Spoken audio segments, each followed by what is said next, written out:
Hey, Robert Mitchell here. How you doing? So let's talk about a simple drill you can do with your tactical folder. Now, what I want you to do is keep a couple things in mind. Um, I wouldn't even necessarily call it a tactical folder. I wouldn't necessarily carry a tactical folder. I advise carrying a tool. The reality is the knife in your pocket is 99% likely to be used for opening a package. Okay? Or opening that annoying bag of dog food, that 50-pound bag of dog food or whatever. Get one that has a tool name on it that's made by a tool company. If you ever did have to defend yourself, would you want to tell the judge, oh, look at this tactical thing that says death machine on the side and has serrated blade on it and all that stuff, and has a tanto tip and all that crazy stuff? Just get a tool and then use it as a tool. And if you have to defend yourself, then you can use it that way. Now, if you want to practice actually using it to defend yourself, then I want to have you to try a simple drill, simple beginner's drill, which is a 2/stab drill. If you don't practice stabbing an object, then your hand will slide up and then you will cut yourself if you're not used to it and accustomed to it. And then also your wrist requires a little bit of strength to be able to slash, and then so on. So simple slashes. Now, do you want to slash low? Do you want to slash to the middle? Not really. Why? As a matter of self-defense, you can stab someone in the chest and then it feels like a blow and they don't even realize they're hit, and they'll keep attacking you, and then they may well die. This happens with relative frequency. In the news, you see these things all the time. One stab to the chest, dead. We don't want to hurt people. We want to deter people and want to get home safe. So if you have to defend yourself, then what you want to do is attack things they can see. If someone sees that they're bleeding, that's a deterrent.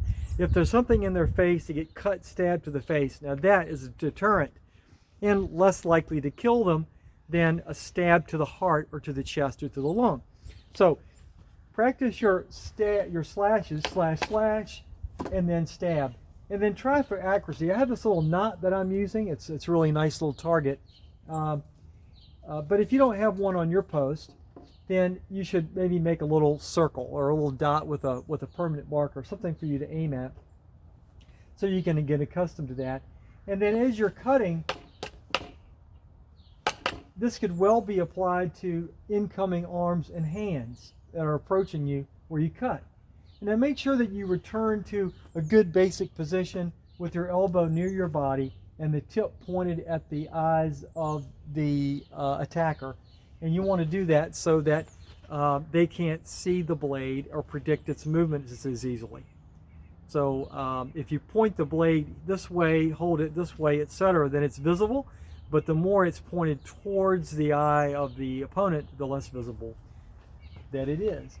So set a timer for maybe a 3-minute round, and then put in a left hand, a right hand and a left, and then a right hand and a left. And that should be enough for a beginner. But really, if you don't have a forging post, then you might not be a martial artist because you really have to have one. And if you're not wearing one out every few months, then you're probably not working but so much. You need to get involved in the forging post if you want to have strikes that count. All right?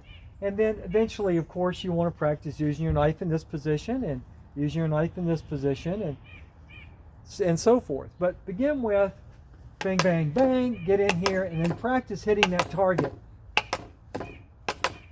Because you want to hit what you aim at, and you want to have the ability to target. And then don't stand still all the time either. Now what I do, if you haven't noticed, you see how this thing is sort of beaver eaten all the way around it? So I'll take this thing and flip it every now and then, because I want to make sure I'm wearing this thing out. And that's why you see it, well, you can't see, but it's really chewed up at the bottom because that used to be the top.